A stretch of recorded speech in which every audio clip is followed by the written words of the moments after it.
इस पर पूरे देश की दृष्टि है।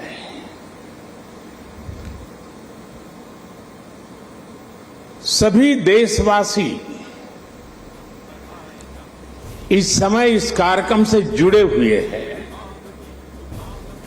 मैं इस ऐतिहासिक क्षण के साक्षी बन रहे सभी देशवासियों का हृदय से स्वागत करता हूं, अभिनंदन करता हूं। इस ऐतिहासिक क्षण में मेरे साथ मंत्रिमंडल के मेरे साथी श्री हरदीप पुरी जी, किशन रेड्डी जी, अर्जुन राम मेघवाल जी, मीनाक्षी लेखी जी, कौशल किशोर जी आज मेरे साथ मंच पर उपस्थित हैं। देश के अनेक गणमान्य अतिथिगण वे भी आज यहां उपस्थित हैं। साथियों, आजादी के अमृत महोत्सव में देश को आज एक नई प्रेरणा मिली है, नई ऊर्जा मिली है। आज हम गुजरे हुए कल को छोड़कर आने वाले कल की तस्वीर में नए रंग भर रहे हैं। आज जो हर तरफ ये नई आभा दिख रही है, वो नए भारत के आत्मविश्वास की आभा है। गुलामी का प्रतीक किंग्स वे यानी राजपथ आज से इतिहास की बात हो गया है, हमेशा के लिए मिट गया है। आज कर्तव्य पथ के रूप में नए इतिहास का सृजन हुआ है। मैं सभी देशवासियों को आजादी के इस अमृत काल में गुलामी की एक और पहचान से मुक्ति के लिए बहुत बहुत बधाई देता हूं। साथियों, आज इंडिया गेट के समीप हमारे राष्ट्र नायक नेताजी सुभाष चंद्र बोस की विशाल प्रतिमा भी, मूर्ति भी स्थापित हुई है। गुलामी के समय यहां ब्रिटिश राज सत्ता के प्रतिनिधि की प्रतिमा लगी हुई थी। आज देश ने उसी स्थान पर नेताजी की मूर्ति की स्थापना करके आधुनिक और सशक्त भारत की प्राण प्रतिष्ठा भी कर दी है। वाकई ये अवसर ऐतिहासिक है, ये अवसर अभूतपूर्व है। हम सभी का सौभाग्य है कि हम आज का ये दिन देख रहे हैं, इसके साक्षी बन रहे हैं। साथियों, सुभाष चंद्र बोस ऐसे महामानव थे जो पद और संसाधनों की चुनौती से परे थे। उनकी स्वीकार्यता ऐसी थी कि पूरा विश्व उन्हें नेता मानता था। उनमें साहस था, स्वाभिमान था, उनके पास विचार थे, विजन था, उनके नेतृत्व की क्षमता थी, नीतियां थी। नेताजी सुभाष कहा करते थे, भारत वो देश नहीं जो अपने गौरवमयी इतिहास को भुला दें। भारत का गौरवमयी इतिहास हर भारतीय के खून में है, उसकी परंपराओं में है। नेताजी सुभाष भारत की विरासत पर गर्व करते थे और भारत को जल्द से जल्द आधुनिक भी बनाना चाहते थे। अगर आजादी के बाद हमारा भारत सुभाष बाबू की राह पर चला होता तो आज देश कितनी ऊंचाइयों पर होता। लेकिन दुर्भाग्य से आजादी के बाद हमारे इस महान नायक को भुला दिया गया। उनके विचारों को, उनसे जुड़े प्रतीकों तक को नजरअंदाज कर दिया गया। सुभाष बाबू के 125वें जयंती वर्ष के आयोजन के अवसर पर मुझे कोलकाता में उनके घर जाने का सौभाग्य मिला था। नेताजी से जुड़े स्थान पर उनकी जो अनंत ऊर्जा थी, मैंने उसे महसूस किया। आज देश का प्रयास है कि नेताजी की वो ऊर्जा देश का पथ प्रदर्शन करे। कर्तव्य पथ पर नेताजी की प्रतिभा इसका माध्यम बनेगी। देश की नीतियों और निर्णयों में सुभाष बाबू की छाप रहे, ये प्रतिमा इसके लिए प्रेरणा स्रोत बनेगी। भाइयों और बहनों, पिछले 8 वर्षों में हमने एक के बाद एक ऐसे कितने ही निर्णय लिए हैं जिन पर नेताजी के आदर्शों और सपनों की छाप है। नेताजी सुभाष अखंड भारत के पहले प्रधान थे जिन्होंने 1947 से भी पहले अंडमान को आजाद कराकर तिरंगा फहराया था। उस वक्त उन्होंने कल्पना की थी कि लाल किले पर तिरंगा फहराने की क्या अनुभूति होगी। इस अनुभूति का साक्षात्कार मैंने स्वयं किया जब मुझे आजाद हिंद सरकार के 75 वर्ष होने पर लाल किले पर तिरंगा फहराने का सौभाग्य मिला। हमारी ही सरकार के प्रयास से लाल किले में नेताजी और आजाद हिंद फौज से जुड़ा म्यूजियम भी बनाया गया है।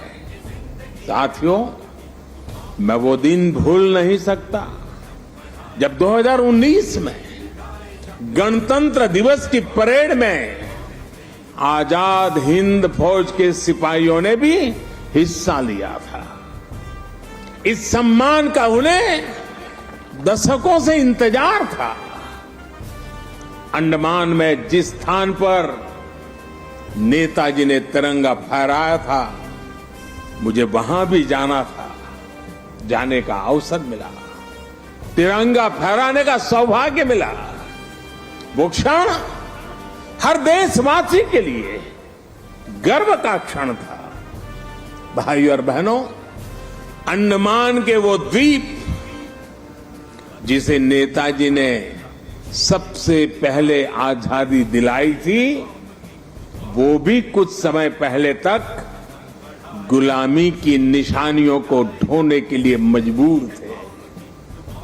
आजाद भारत में भी उन द्वीपों के नाम अंग्रेजी शासकों के नाम पर थे। हमने गुलामी की उन निशानियों को मिटाकर इन द्वीपों को नेताजी सुभाष से जोड़कर भारतीय नाम दिए, भारतीय पहचान दी। साथियों, आजादी के 75 वर्ष पूरे होने पर देश ने अपने लिए पंच प्राणों का विजन रखा है।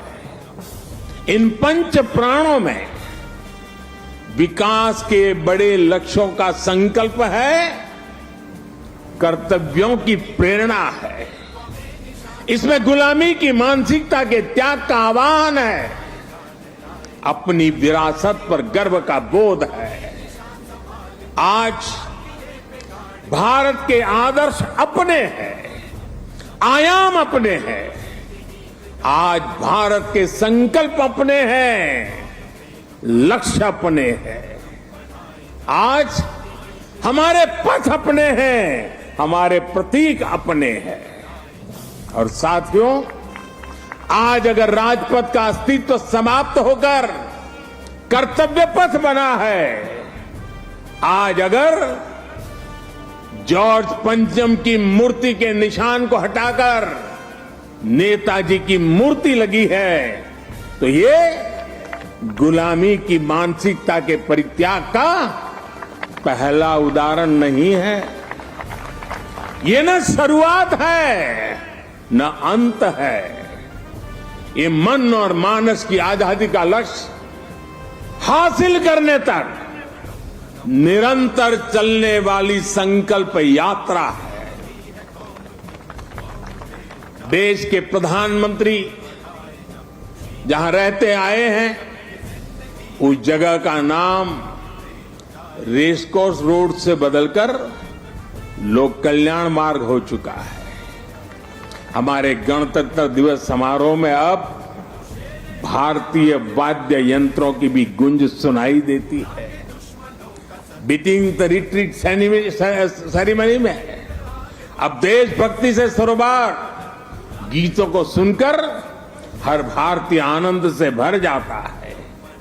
अभी हाल ही में भारतीय नौसेना ने भी गुलामी के निशान को उतारकर छत्रपति शिवाजी महाराज के प्रतीक को धारण कर लिया है। नेशनल वॉर मेमोरियल बनाकर देश ने समस्त देशवासियों की बरसों पुरानी इच्छा को भी पूरा किया है। साथियों, ये बदलाव केवल प्रतीकों तक ही सीमित नहीं है। ये बदलाव देश की नीतियों का भी हिस्सा बन चुका है। आज देश अंग्रेजों के जमाने से चले आ रहे सैकड़ों कानूनों को बदल चुका है। भारतीय बजट जो इतने दशकों से ब्रिटिश संसद के समय का अनुसरण कर रहा था, उसका समय और तारीख भी बदल गई है। राष्ट्रीय शिक्षा नीति के जरिए अब विदेशी भाषा की मजबूरी से भी देश के युवाओं को आजाद किया जा रहा है। यानी आज देश का विचार और देश का व्यवहार दोनों गुलामी की मानसिकता से मुक्त हो रहे हैं। ये मुक्ति हमें विकसित भारत के लक्ष्य तक लेकर के जाएगी। साथियों, महाकवि भरतियार ने भारत की महानता को लेकर तमिल भाषा में बहुत ही सुंदर कविता लिखी थी। इस कविता का शीर्षक है पारुकुलई नल्ल नाइंगल भारत नाड़। महाकवि भरतियार की ये कविता हर भारतीय को गर्व से भर देने वाली है। उनकी कविता का अर्थ है, हमारा देश भारत पूरे विश्व में सबसे महान है। ज्ञान में, अध्यात्म में, गरिमा में, अन्नदान में, संगीत में, शाश्वत कविताओं में हमारा देश भारत पूरे विश्व में सबसे महान है। वीरता में, सेनाओं के शौर्य में, करुणा में, दूसरों की सेवा में, जीवन के सत्य को खोजने में, वैज्ञानिक अनुसंधान में हमारा देश भारत पूरे विश्व में सबसे महान है। ये तमिल कवि भरतियार का, उनकी कविता का एक एक शब्द, एक एक भाव को अनुभव कीजिए। साथियों, गुलामी के उस कालखंड में ये पूरे विश्व को भारत की हुंकार थी। ये हमारे स्वतंत्र सेनानियों का आह्वान था। जिस भारत का वर्णन भरतियार ने अपनी कविता में किया है, हमें उस सर्वश्रेष्ठ भारत का निर्माण करके ही रहना है। और इसका रास्ता इस कर्तव्य पथ से ही जाता है। साथियों, कर्तव्य पथ केवल ईंट पत्थरों का रास्ता भर नहीं है। ये भारत के लोकतांत्रिक अतीत और सर्वकालिक आदर्शों का जीवंत मार्ग है। यहां जब देश के लोग आएंगे, वो नेताजी की प्रतिमा, नेशनल वॉर मेमोरियल, ये सब उन्हें कितनी बड़ी प्रेरणा देंगे। उन्हें कर्तव्य बोध से ओतप्रोत करेंगे। इसी स्थान पर देश की सरकार काम कर रही है। आप कल्पना करिए, देश ने जिन्हें जनता की सेवा का दायित्व सौंपा हो, उन्हें राजपथ जनता का सेवक होने का एहसास कैसे कराता? अगर पथ ही राजपथ हो तो यात्रा लोकमुखी कैसे होगी? राजपथ ब्रिटिश राज के लिए था, जिनके लिए भारत के लोग गुलाम थे। राजपथ की भावना भी गुलामी का प्रतीक थी, उसकी संरचना भी गुलामी का प्रतीक थी। आज इसका आर्किटेक्चर भी बदला है और उसकी आत्मा भी बदली है। अब देश के सांसद, मंत्री, अधिकारी जब इस पथ से गुजरेंगे तो उन्हें कर्तव्य पथ से देश के प्रति कर्तव्यों का बोध होगा। उसके लिए नई ऊर्जा मिलेगी, प्रेरणा मिलेगी। नेशनल वॉर मेमोरियल से लेकर कर्तव्य पथ से होते हुए राष्ट्रपति भवन का ये पूरा क्षेत्र, उनमें नेशन फर्स्ट, राष्ट्र ही प्रथम, इस भावना का प्रवाह प्रतिपल संचारित होगा। साथियों, आज के इस अवसर पर मैं अपने उन श्रमिक साथियों का विशेष आभार व्यक्त करना चाहता हूं, जिन्होंने कर्तव्य पथ को केवल बनाया ही नहीं है, बल्कि अपने श्रम की पराकाष्ठा से देश को कर्तव्य पथ दिखाया भी है। मुझे अभी उन श्रमजीवियों से मुलाकात का भी अवसर मिला। उनसे बात करते समय मैं महसूस कर रहा था कि देश के गरीब, मजदूर और सामान्य मानवी के भीतर भारत का कितना भव्य सपना बसा हुआ है। अपना पसीना बहाते समय वो उसी सपने को सजीव कर देते हैं। और आज जब मैं इस अवसर पर मैं उन हर गरीब मजदूर को भी देश की तरफ से धन्यवाद करता हूं, उनका अभिनंदन करता हूं, जो देश के अभूतपूर्व विकास को ये हमारे श्रमिक भाई गति दे रहे हैं।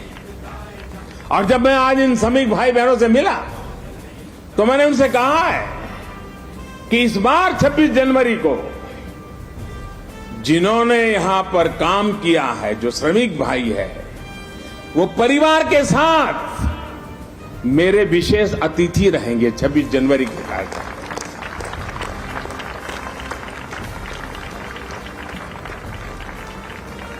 मुझे संतोष है कि नए भारत में आज श्रम और श्रमजीवियों के सम्मान की एक संस्कृति बन रही है, एक परंपरा पुनर्जीवित हो रही है। और साथियों, जब नीतियों में संवेदनशीलता आती है तो निर्णय भी उतने ही संवेदनशील होते चले जाते हैं। इसलिए देश अब अपनी श्रम शक्ति पर गर्व कर रहा है।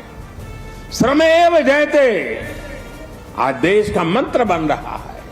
इसलिए जब बनारस में, काशी में विश्वनाथ धाम के लोकार्पण का अलौकिक अवसर होता है तो श्रमजीवियों के सम्मान में भी पुष्प वर्षा होती है। जब प्रयागराज कुंभ का पवित्र पर्व होता है तो श्रमिक स्वच्छता कर्मियों का आभार व्यक्त किया जाता है।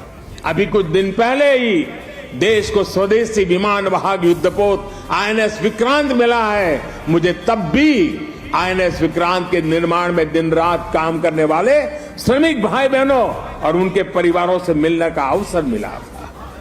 मैंने उनसे मिलकर उनका आभार व्यक्त किया। श्रम के सम्मान की परंपरा देश के संस्कारों का अमिट हिस्सा बन रही है। आपको जानकर अच्छा लगेगा कि नई संसद के निर्माण के बाद उसमें काम करने वाले श्रमिकों को भी एक विशेष गैलरी में स्थान दिया जाएगा। ये गैलरी आने वाली पीढ़ियों को भी ये याद दिलाएगी कि लोकतंत्र की नींव में एक और संविधान है तो दूसरी ओर श्रमिकों का योगदान भी है। यही प्रेरणा हर एक देशवासी को एक कर्तव्य पथ भी देगा। यही प्रेरणा श्रम से सफलता का मार्ग प्रशस्त करेगी। साथियों, हमारे व्यवहार में, हमारे संसाधनों में, हमारे साधनों में, हमारे इंफ्रास्ट्रक्चर में आधुनिकता का इस अमृतकाल का प्रमुख लक्ष्य है। और साथियों, जब हम इंफ्रास्ट्रक्चर की बात करते हैं तो अधिकतर लोगों के मन में पहली तस्वीर सड़कों या फ्लाईओवर की हो जाती है। लेकिन आधुनिक होते भारत में इंफ्रास्ट्रक्चर का विस्तार उससे भी बहुत बड़ा है, उसके बहुत पहलू है। आज Bharat social infrastructure, transport infrastructure, digital infrastructure के साथ ही कल्चरल इंफ्रास्ट्रक्चर पर भी उतनी ही तेजी से काम कर रहा है। मैं आपको सोशल इंफ्रास्ट्रक्चर का उदाहरण देता हूं। आज देश में एम्स की संख्या पहले के मुकाबले 3 गुना हो चुकी है। मेडिकल कॉलेजों की संख्या में भी 50% की वृद्धि हुई है। ये दिखाता है कि भारत आज अपने नागरिकों के स्वास्थ्य को बेहतर बनाने के लिए, उन्हें मेडिकल की आधुनिक सुविधाएं पहुंचाने के लिए किस तरह काम कर रहा है। आज देश में नई आईआईटीज, ट्रिपल आईटी, वैज्ञानिक संस्थाओं का आधुनिक नेटवर्क लगातार विस्तार किया जा रहा है, तैयार किया जा रहा है। बीते 3 वर्षों में 6.5 करोड़ से ज्यादा ग्रामीण घरों को पाइप से पानी की सप्लाई सुनिश्चित की गई है। आज देश के हर जिले में 75 अमृत सरोवर बनाने का महाअभियान भी चल रहा है। भारत का ये सोशल इंफ्रास्ट्रक्चर सामाजिक न्याय को और समृद्ध कर रहा है। साथियों, ट्रांसपोर्ट इंफ्रास्ट्रक्चर के विकास पर आज भारत जितना काम कर रहा है उतना पहले कभी नहीं हुआ। आज एक तरफ देश भर में ग्रामीण सड़कों का निर्माण हो रहा है तो वहीं रिकॉर्ड संख्या में आधुनिक एक्सप्रेसवे बनाए जा रहे हैं। आज देश में तेजी से रेलवे का इलेक्ट्रिफिकेशन हो रहा है तो उतने ही तेजी से अलग अलग शहरों में मेट्रो का भी विस्तार हो रहा है। आज देश में अनेकों नए एयरपोर्ट बनाए जा रहे हैं तो वाटरवे की संख्या में भी अभूतपूर्व वृद्धि की जा रही है। डिजिटल इंफ्रास्ट्रक्चर के निर्माण में तो भारत आज पूरे विश्व के अग्रणी देशों में अपनी जगह बना चुका है। 1.5 लाख से ज्यादा पंचायतों तक ऑप्टिकल फाइबर पहुंचाना हो, डिजिटल पेमेंट के नए रिकॉर्ड हो, भारत की डिजिटल प्रगति की चर्चा पूरी दुनिया में हो रही है। भाई और बहनों, इंफ्रास्ट्रक्चर के इन कार्यों के बीच भारत में कल्चरल इंफ्रास्ट्रक्चर पर जो काम किया गया है उसकी उतनी चर्चा नहीं हो पाई है। प्रसाद स्कीम के तहत देश के अनेकों तीर्थ स्थलों का पुनरुद्धार किया जा रहा है। काशी, केदारनाथ, सोमनाथ से लेकर करतारपुर साहिब कॉरिडोर तक के लिए जो कार्य हुआ है वो अभूतपूर्व है। और साथियों, जब हम कल्चरल इंफ्रास्ट्रक्चर की बात करते हैं तो उसका मतलब सिर्फ आस्था की जगहों से जुड़ा इंफ्रास्ट्रक्चर ही नहीं है। इंफ्रास्ट्रक्चर जो हमारे इतिहास से जुड़ा हुआ हो, जो हमारे राष्ट्र नायक और राष्ट्र नायिकाओं से जुड़ा हुआ हो, जो हमारी विरासत से जुड़ा हो, उसका भी उतना ही तत्परता से निर्माण किया जा रहा है। सरदार पटेल की स्टैच्यू ऑफ यूनिटी हो या फिर आदिवासी स्वतंत्रता सेनानियों को समर्पित म्यूजियम, पीएम म्यूजियम हो या फिर बाबा Saheb Ambedkar memorial, national war memorial हो या फिर नेशनल पुलिस मेमोरियल, ये कल्चरल इंफ्रास्ट्रक्चर के उदाहरण है।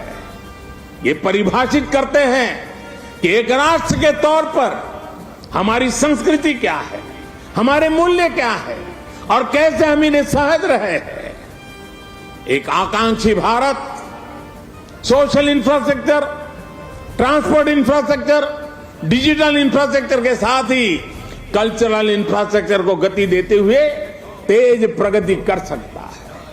मुझे खुशी है कि आज कर्तव्य पथ के रूप में देश को कल्चरल इंफ्रास्ट्रक्चर का एक और बेहतरीन उदाहरण मिल रहा है। आर्किटेक्चर से लेकर के आदर्शों तक आपको यहां भारतीय संस्कृति के दर्शन भी होंगे और बहुत कुछ सीखने को भी मिलेगा। मैं देश के हर नागरिक का आह्वान करता हूं, आप सभी को आमंत्रण देता हूं, आइए इस नवनिर्मित कर्तव्य पथ को आकर देखिए। इस निर्माण में आपको भविष्य का भारत नजर आएगा। यहां की ऊर्जा आपको हमारे विराट राष्ट्र के लिए एक नया विजन देगी, एक नया विश्वास देगी। और कल से लेकर के अगले 3 दिन यानी शुक्र, शनि और रवि 3 दिन यहां पर नेताजी सुभाष बाबू के जीवन पर आधारित शाम के समय ड्रोन शो भी आयोजन होने वाला है। आप यहां आइए, अपने और अपने परिवार की तस्वीरें खींचिए, सेल्फी लीजिए। इन्हें आप हैशटैग कर्तव्य पथ से सोशल मीडिया पर भी जरूर अपलोड करें। मुझे पता है ये पूरा क्षेत्र दिल्ली के लोगों की धड़कन है। यहां शाम को बड़ी संख्या में लोग अपने परिवार के साथ आते हैं, समय बिताते हैं। कर्तव्य पथ की प्लानिंग, डिजाइनिंग और लाइटिंग इसे ध्यान में रखते हुए भी की गई है। मुझे विश्वास है कर्तव्य पथ की ये प्रेरणा देश में कर्तव्य बोध का जो प्रवाह पैदा करेगी, ये प्रवाह ही हमें नए और विकसित भारत के संकल्प की सिद्धि तक लेकर जाएगा। इसी विश्वास के साथ आप सभी का एक बार फिर बहुत बहुत धन्यवाद करता हूं। मेरे साथ बोलेंगे, मैं कहूंगा नेताजी, आप बोलिए अमर रहे, अमर रहे। नेताजी, नेताजी, नेताजी। भारत माता की, भारत माता की। वंदे वंदे वंदे। बहुत बहुत धन्यवाद।